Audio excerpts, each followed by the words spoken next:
with Jackie Jeffries, our librarian by day and special effects makeup by night. Jackie, can you please tell us how you got started with all of this?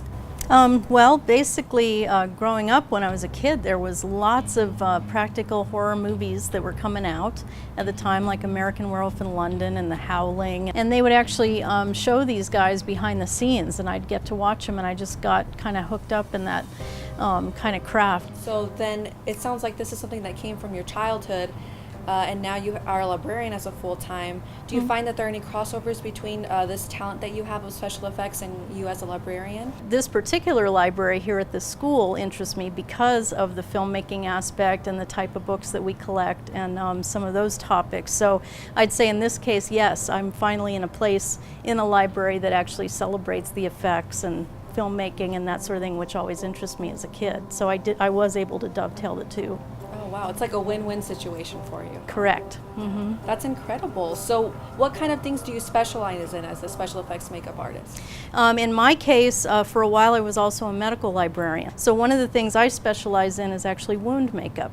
So you can use it, for Halloween and, look like a zombie or look like you were in a car accident, that sort of thing.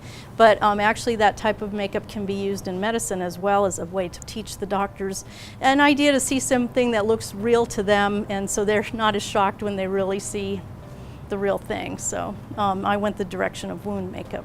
I like the idea of hurting people without actually really hurting them. So yeah, the more blood, the better. Well, I am sitting here and I am ready for you to scar me up. All right. Okay, we can do that. So we're basically going to kind of play with a scar appliance. We're going to go ahead and apply it to your skin. So what we're going to use is something called spirit gum, okay, to kind of get it tacky. Apply a little bit to the back. And we give it a second. And I noticed you're sort of tapping it down instead of just sort of placing it on there. Is this a technique that you need to do? Yeah, it's just to, as I say, we're just trying to make it tacky so that it'll, adhere to the skin. And it's a little bit like a rubber cement, so it just takes a couple of minutes for it to kind of set. And then can you kind of tell now that it's kind of sticking to your skin? Yeah.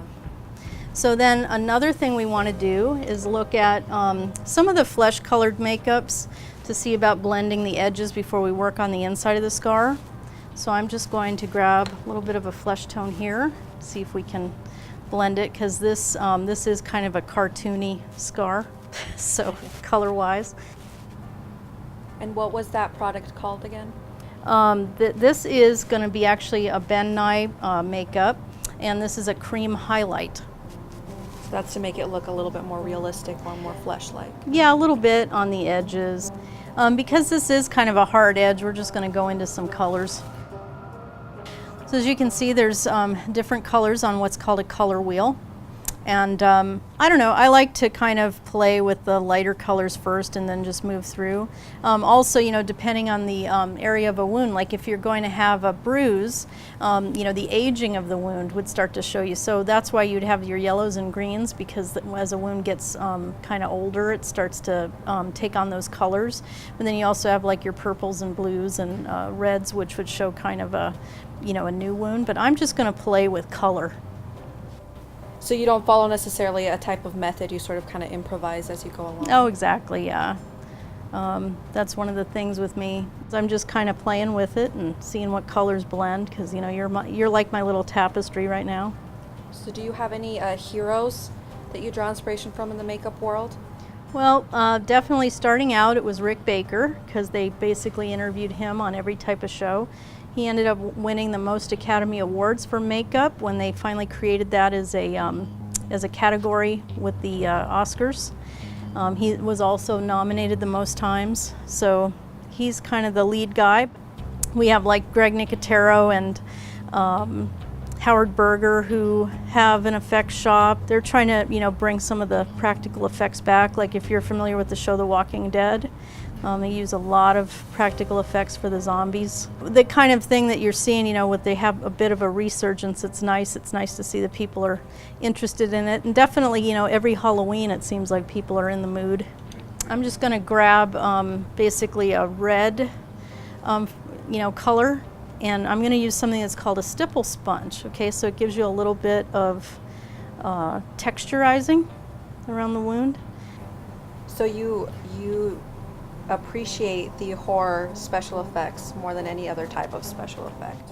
I think so. I've always also enjoyed sci-fi movies, so I get a kick out of, the prosthetic masks, monster masks, things like this.